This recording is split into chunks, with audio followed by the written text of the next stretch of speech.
What's going on, folks? Blake from New Vision Security Services. And today's title is, are you selling yourself short?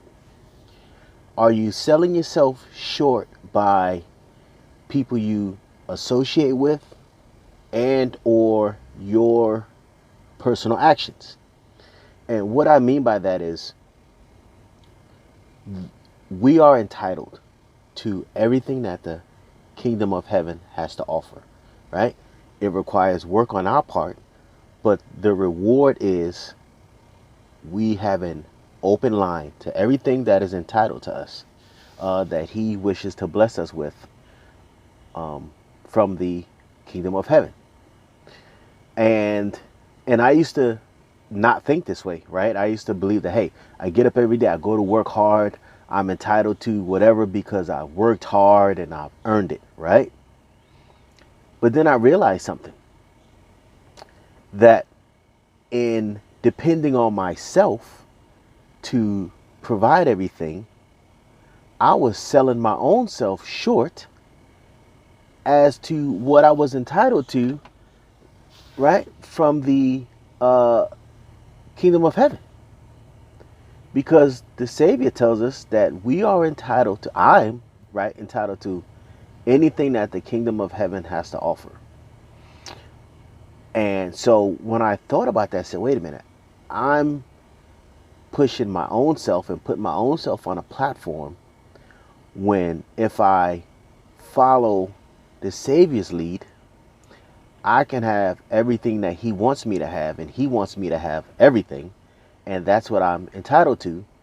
And if I follow his lead, yes, I have to do work, but doing his work, usually you don't have to work as hard to obtain what he has laid out for you.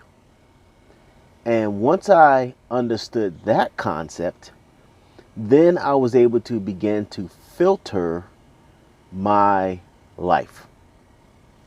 And in filter my life, I had to let a lot of things go. I had to let a lot of people go, because understand, everyone that comes across your life in your path, right, is not meant to always stay there. Some people are meant to come and go. You're meant to learn something from them at that moment in time, and then they are meant to go.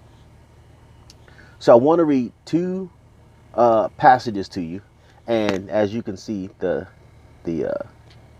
passages up there. So I wanted to read these two to you. They hit home for me.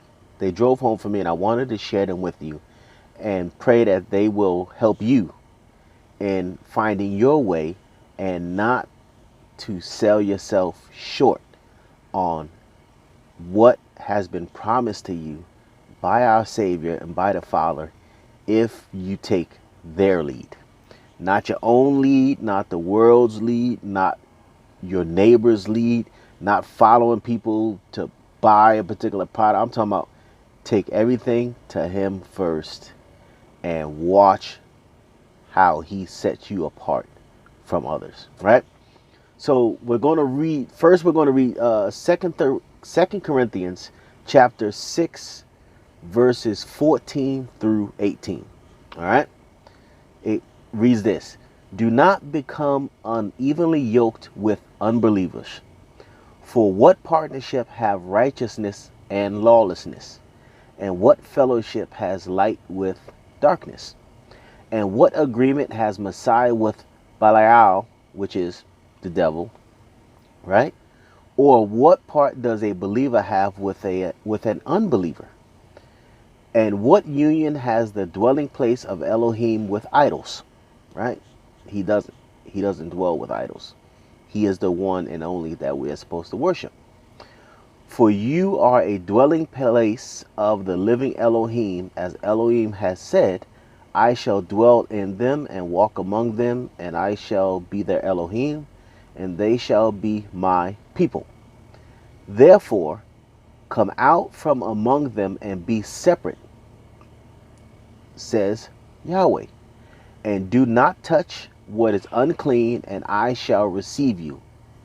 And I shall be a father to you, and you shall be sons and daughters to me, says Yahweh the Almighty. Right? So, what is he telling us there? Do not hang out, socialize, and dwell with unbelievers, because they will basically taint you.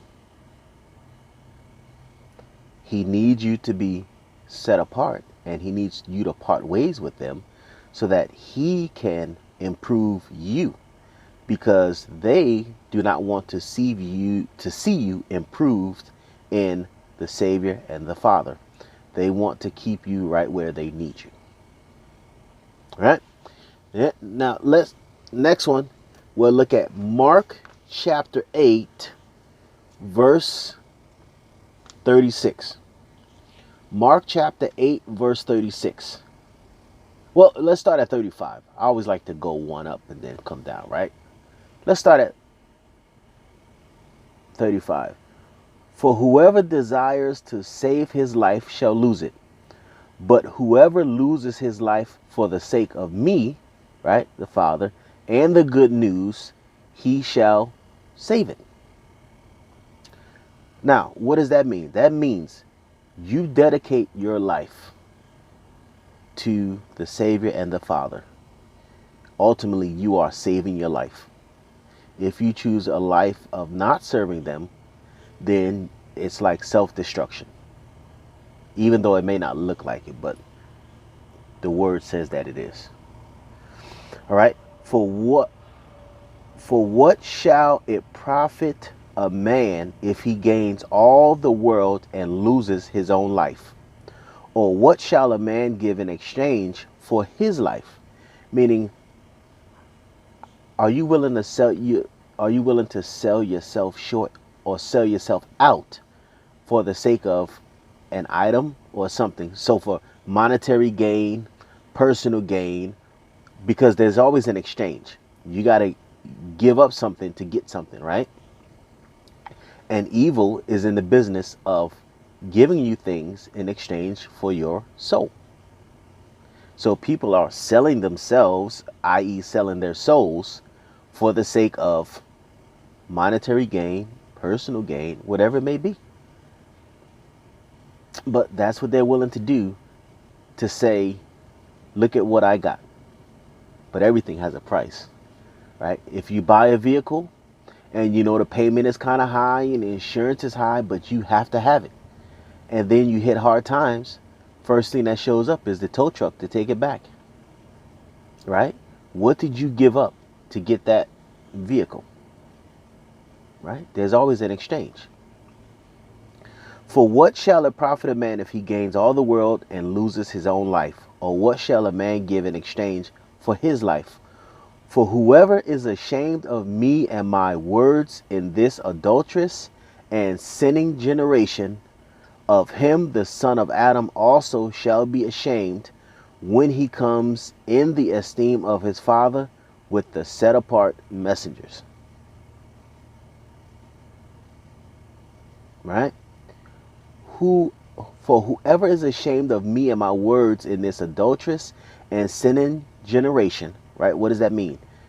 That you don't want to acknowledge and speak the truth. You want to go with the ways of the world because those are easy, and you just want to run with the crowd, right? You don't want to set yourself apart. You want to go with the crowd and then deal with what how the hand that the crowd gets dealt, right? For whoever is ashamed of me and my words in this adulterous and sinning generation, of him the son of Adam also shall be ashamed when he comes in the esteem of his Father with the set apart messengers. That means when the Father comes with his people, a lot of people are going to run and hide because they've lived a life knowingly. They have lived a life wrong, putting themselves on a platform for monetary gain, personal gain, and the look at me. And when he comes, because he's coming, when they return, there are a lot of people that are going to think that they can physically run and hide because they chose not to do the right thing when they had a chance to. All right? So, you have the opportunity to not sell yourself. Let me leave this open. Reflects the light. You have an opportunity to not sell yourself short of everything that the kingdom of heaven has promised to give you if you let them lead your life. Following mankind and follow suit with what everyone else is doing, yeah, you can do that, but it's going to be short-lived. You ever notice that people that follow mankind and follow suit, they always have to keep changing things, upgrading or swapping out or something, right? It doesn't last. They always have to one up, one up, one up. It doesn't last. That's just my evaluation, right? It's just me. But I wanted to bring this to you. That was on my spirit today. A lot of people are selling themselves short, and you have the opportunity to not do that if you're willing to take a stand and make a change. As always, it's Blake from New Vision Security Services. I pray that you've had a blessed day, week, month, year, and I pray that this word straight out of the scriptures will reach who it's intended to reach, help who it's intended to help, and that you will begin to understand that it's bigger than just yourself. Take care, stay safe, know that you are blessed, and as always, I'll see you at the next one.